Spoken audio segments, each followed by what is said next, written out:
Juan Rodó, cantante lírico argentino. En su carrera, resalta la representación de Drácula en las 7 temporadas de Drácula, el musical. También ha encarnado los personajes de Soliman en Las Mil y Una Noches, Dorian Gray en Dorian Gray, El Retrato, Claudio Frollo en El Jorobado de París, Otelo en Otelo. En 2014, crea su propia compañía de teatro musical denominada Nuevos Aires Musicales. Hoy nos va a contar cómo se planifica la producción de un espectáculo de Broadway en Argentina, Jekyll and Hyde.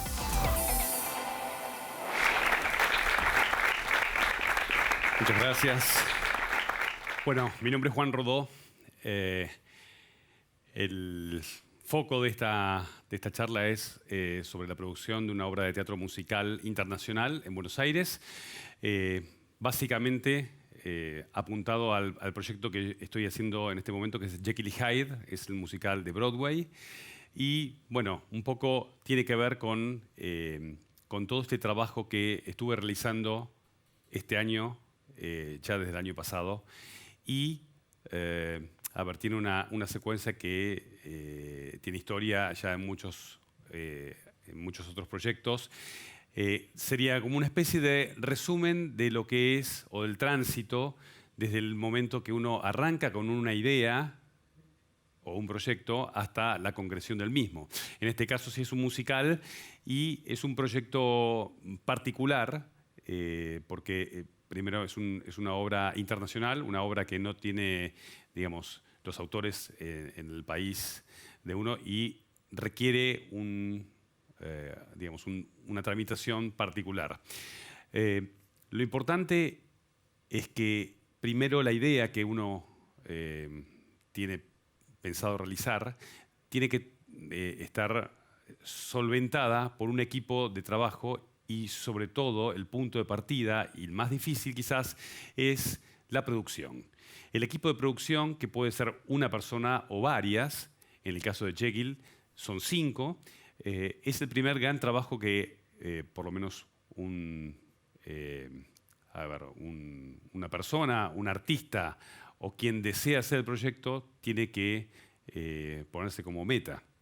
Esto no es fácil porque juntar, cuando ya son más de una persona, una unidad de ideas, de conceptos, de objetivos, no es fácil, pero requiere como en todo plan, una conquista y una seducción frente al proyecto que uno plantea y por el cual tiene fe. En el caso mío, Jekyll y Hyde, era un sueño que tenía hace 18 años, con lo cual transmitir este sueño a las personas que son las que van a ser las gestoras es, creo que, la parte más importante. Una vez que está armado este equipo de trabajo, que son, como en el caso de Jekyll, 5 personas, lo más importante es definir la envergadura del proyecto, si el proyecto va a ser un proyecto grande, mediano o chico.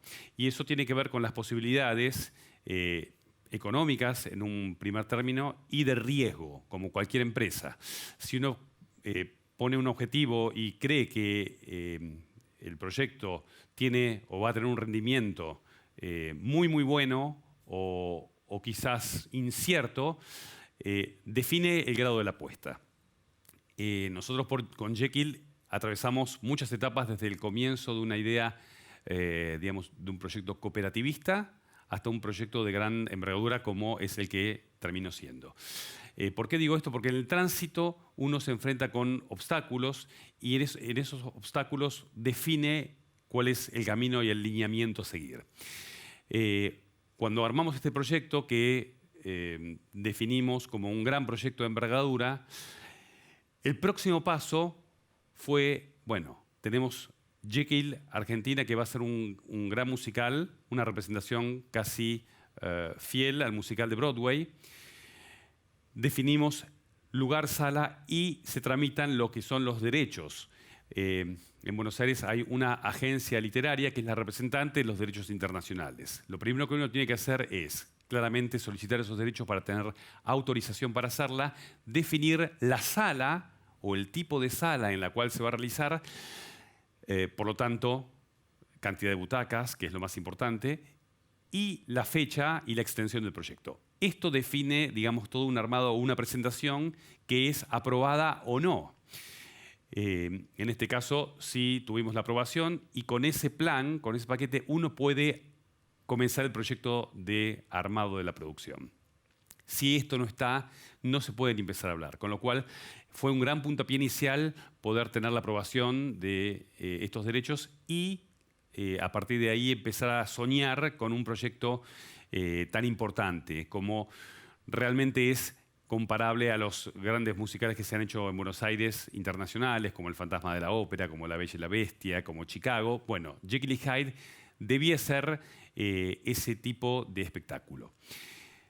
Paso siguiente, bueno, hay que armar el equipo. Y esto es un punto importante que quiero desarrollar, que es el equipo de trabajo. Esto surgió como una idea personal, mía, con un interés genuino que fue transmitido hacia la producción, pero básicamente uno no puede ser, digamos, el jefe de todo, sino uno tiene que ser o poder transmitir esta dirección en diferentes rubros. Este delegar tiene que ver con considerar un equipo de trabajo que sea tan responsable como lo es uno y poder dividir estas actividades. Entonces, el equipo de trabajo fundamentalmente tiene que ver con el área de dirección de la obra, de coreografía, de dirección musical, de dirección vocal, vestuario, escenografía, efectos especiales. Lo que son los diseños. El diseño es lo que uno crea para que digamos, genere un armado de la obra visual y sonoro. Este equipo de trabajo fue conformado y fue importante elegir no solo a personas que estuvieran enamoradas del proyecto, sino que tuvieran la capacidad técnica y la posibilidad de trabajar en equipo, que esto es muy importante, ¿no? Donde la suma de todas las opiniones hiciera que el proyecto fuera lo que es hoy. Una vez que se conformó este equipo de trabajo, lo importante fue a partir de ahí delinear cuál iba a ser la estética de la obra. Y acá es un punto muy importante porque uno no puede copiar, digamos, la versión original de Broadway. Lo que uno tiene que hacer es crear una versión auténtica, nuestra, argentina, pero respetando lo único que piden, que es el libro y la partitura. O sea, la música y el libro deben ser respetados sin tocar más nada que la traducción y la adaptación del lenguaje a esa partitura. Pero en definitiva, el libro y la música son tal cual son originalmente. Entonces, el armado visual, la puesta en escena, la coreografía, el diseño de vestuario, el diseño de escenografía es algo absolutamente nuestro. Entonces, decisión estética. La decisión estética fue un punto quizás el más importante como segundo puntapié inicial una vez conformado el equipo de trabajo. ¿Por qué digo esto? Porque la estética o la foto que uno le muestra al público da la identidad de la obra. O sea, la obra no solo se identifica por lo que escuchamos de sus libros y sus canciones, sino por lo que nos muestra esa imagen. Y esa imagen tiene que ser contundente, original y claramente diferente a lo que se conoce en Broadway. Nosotros no usamos una escenografía automatizada, que es lo que usan en Broadway, sino es una escenografía manual, pero con un diseño particular, es un diseño abstracto combinado con imágenes concretas. Esto genera una mezcla de fantasía, digamos, que uno ve estructuras que puede imaginar y elementos concretos que ubican en ciertos espacios determinados digamos, al público. Decisión estética fue, digamos, un paso muy importante antes de avanzar, porque si no está la decisión estética, no está el diseño concreto escenográfico, no está el diseño del vestuario. Nuestro vestuario es un vestuario de época. O sea, que nosotros hicimos una combinación de un vestuario absolutamente localizado en una época y una escenografía simbólica, abstracta, con algunos elementos de utilería que ubican espacios. O sea, es una combinación de, digamos, de lo concreto y lo abstracto. Ese fue el resultado estético y en base a eso trabajamos. En base a eso se siguió. Es decir, una vez creada la escenografía, se pone, digamos, sobre la mesa la puesta en escena. ¿Cómo va a ser el diagrama de la puesta en escena? ¿Cómo va a ser la coreografía? ¿Y cuál va a ser la concepción dinámica de la obra? Mi aporte original a la puesta en escena fue crear en Argentina una puesta mucho más dinámica desde el punto de vista coreográfico.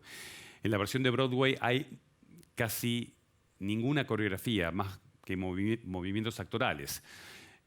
En Buenos Aires hicimos una creación coreográfica que es de mucho más movimiento y mucho más vértigo, hasta en escenas que eran solamente actorales. Eso nos, digamos, ubicó a la obra en un lugar de mucho mayor dinamismo, mucho mayor agilidad que lo que era la original.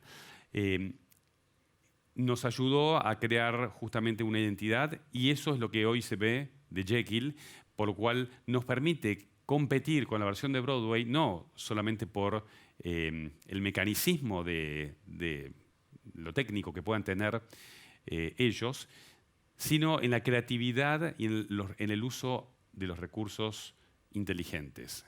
Y esto fue creado por todo el grupo creativo, que son los que formamos el equipo actualmente. Luego el paso fue la decisión del elenco. ¿Cuál iba a ser el tamaño del elenco? ¿Con qué contábamos? ¿Con qué requería la obra? Hacer en cantidad y cuánto podíamos o no podíamos extendernos. La realidad es que somos un elenco de 14 personas y en esas 14 personas están multiplicadas en tareas. No solo en tareas actorales y de coreografía, sino tareas de movimiento y tareas de desarrollo dinámico de la escenografía. Eso lo hace parecer como si fueran 28 personas. Y estas 28 personas, que en realidad son 14, son las que generan esta fantasía de que son un elenco múltiple. Claramente en Broadway son cerca de 25 personas de elenco y nosotros hacemos rendir estas 14 como si fueran este elenco tan grande. Lo importante es que en las audiciones, que es el paso siguiente, nosotros elegimos a los personajes principales y en el elenco elegimos a quienes podían ser sus reemplazos. Esto normalmente ocurre en los elencos de teatro musical, donde el elenco está conformado no solo por personas que puedan bailar, actuar o cantar, sino que puedan cubrir esos roles principales al mismo nivel que los protagónicos. Lo importante también es saber que la categoría que le quisimos dar a la hora de más coreografía implicaba que no solo fueran actores y cantantes, sino además bailarines. Este es un requisito que quizás en la obra de Broadway no existe, porque son los actores que se mueven. Acá debían tener un condimento especial técnico de danza. Es por eso que el elenco de hoy está conformado por tanto bailarines, cantantes y actores en la misma proporción. Paso siguiente, una vez elegido al elenco, nos embarcamos al desarrollo de la obra y al desarrollo de la culminación de conformar lo que es el staff técnico de directores, directores residentes, asistentes de producción, asistentes de dirección, publicidad, prensa, fotografía, diseño de maquillaje. Todos esos rubros son posteriores porque digamos que es necesario que el elenco esté conformado para que todo esté basado en el elenco elegido. Por ejemplo, realización de vestuario, realización de escenografía, de acuerdo a las personas que lo van a hacer y ejecutar. Y luego, por último, y no es poca cosa, antes de empezar digamos, el trabajo de ensayos, es un diagrama que es una especie de cronograma con una deadline que es el estreno. La fecha de estreno es el punto, digamos, de final de desarrollo de toda esta producción, es un antes y un después, Es antes de eso y después de eso. Después de eso se llama running y antes de esto es la preproducción. El punto de inflexión, que es la fecha de estreno, marca un desarrollo de un cronograma hacia atrás. Quiere decir que preestreno, ensayos generales, ensayos, digamos, normales, pruebas de vestuario, pruebas de escenografía, montaje en el teatro, todo eso es un cronograma que va hacia atrás y que debe ser respetado para que, digamos, una producción de este tipo llegue exactamente en tiempo y forma. Lo más importante en esto es que el equipo de trabajo, una vez que se lanzan los ensayos, que normalmente son 1 o 2 meses, tiene que estar todo concentrado en ese tiempo. El trabajo de preproducción y producción es un trabajo que lleva 1 año. O sea que nosotros llevamos casi 1 año armando todo este proyecto y el periodo de ensayo o de realización es 2 meses. Es mucho más chico que toda la concepción global del proyecto. Esto es importante porque lo mismo pasa en las películas. Uno desarrolla toda la producción de una película y la filmación se hace en un breve tiempo, porque claramente todos los recursos se concentran en ese último punto. Bueno, lo más importante es contarles cómo es el desarrollo de un sueño desde una idea hasta su concreción, que bueno, es justamente el estreno de Jekyll y Hyde Argentina, que ya estamos en la etapa de running, ya disfrutando un poco de ese sueño. Muchas gracias a todos.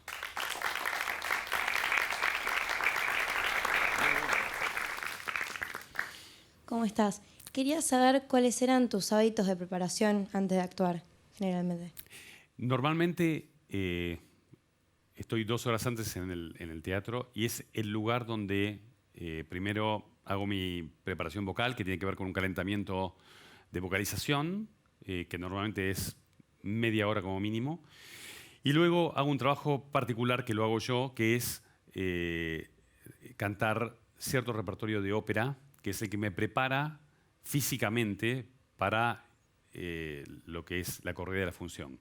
Esto implica que quizás yo cante 10 arias de ópera, eso es más o menos media hora, 40 minutos más, o sea, tengo 1 hora y cuarto de preparación vocal, luego viene el maquillaje y el vestuario y me dejo unos 15, 20 minutos de una concentración actoral que tiene que ver con pasar texto hablado y concentrarme en lo que va a venir. Todo ese tiempo son 2 horas previas a la función. Hola, ¿qué tal? ¿Cómo Mi estás? pregunta era, ¿cuál fue el personaje que más te costó interpretar? Bueno, todos los personajes en realidad tienen algún punto de dificultad. Debo decir que Jekyll y Hyde es el personaje de mi vida y es uno de los personajes más difíciles porque son 2. Y al ser 2 es como ser 2 obras distintas. De hecho, en mis ensayos el trabajo fue justamente primero uno y luego el otro. Jekyll, que es el personaje del doctor, el científico inglés flemático, fue el primero que trabajé porque entendía que Hyde era un personaje que debía salir de ese. Aunque era diferente, digamos, es un monstruo que sale dentro de ese ser humano. Ese fue un gran trabajo y todos creen que quizás Hyde es el personaje más complejo. Quizás lo complejo de Hyde es no caer en la parodia de un monstruo y que sea un personaje absolutamente creíble. Pero sí Jekyll, yo creo que es el personaje más difícil porque debe mantener un control, una compostura y un poder dentro de esa sobriedad. Esto es un trabajo que sí me costó mucho y creo que fue digamos, la obra más y mejor trabajada de toda mi carrera. Hola. ¿Cómo estás? Mi pregunta sería, no sé si ya tenés en mente cuál sería la siguiente obra que te gustaría producir en Argentina. Bueno, hay varios sueños, no los quiero quemar, pero sí había otro sueño paralelo a Jekyll en estos 18 años que pasé por momentos de a ver, de tener la esperanza de hacerla, momentos de decepción, dije no se va a hacer nunca, y bueno, en esos 18 años fueron un poco una subida y bajada. Pero sí había otra obra que me enamoraba y tenía mucho interés en hacerla, que quizás no es tan conocida, tampoco su libro, que es Nine. Nine es un musical basado en la película 8 y medio de Fellini, y es una historia de una humanidad tan grande que tiene que ver, bueno, con el ser humano, con sus miserias y bueno, esa conciencia de cuando uno tiene que cambiar el rumbo. Nine habla justamente de un director que en su etapa de crisis creativa y de crisis personal entra en una encrucijada donde casi no encuentra salida. Es una autobiografía de Fellini y, bueno, lo que le pasa a este cineasta es que casi piensa hasta en la idea de suicidio, cuando logra entender que esta crisis tiene su punto de partida cuando él tenía 8 años y medio, 9. 8 y medio es la película y el musical se llama 9, ¿no? Para correrlo un poco del título. Pero en sus 9 años él tiene una crisis, tiene un momento crítico en su vida, en su niñez, que lo marca para toda su vida. Lo importante, esto puede ser trasladado a, no a un cineasta, sino a una persona, digo, un arquitecto, cualquier persona que haga cualquier actividad y que en algún momento sufre una crisis por cualquier motivo y donde uno encuentra dentro de sí mismo esa voz de ese niño que lo invita a decir, bueno, tropezaste. Tropezar no es caer y lo importante es levantarse. Bueno, de eso se trata Nine y seguramente sea un futuro proyecto.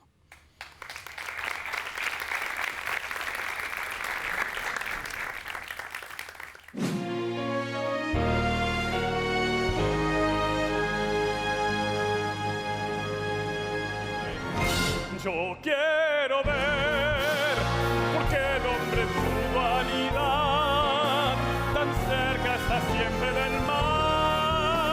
Ese pacto macabro no puede negar. Muchos hay, dicen que no ves amar, pero cuántos besan.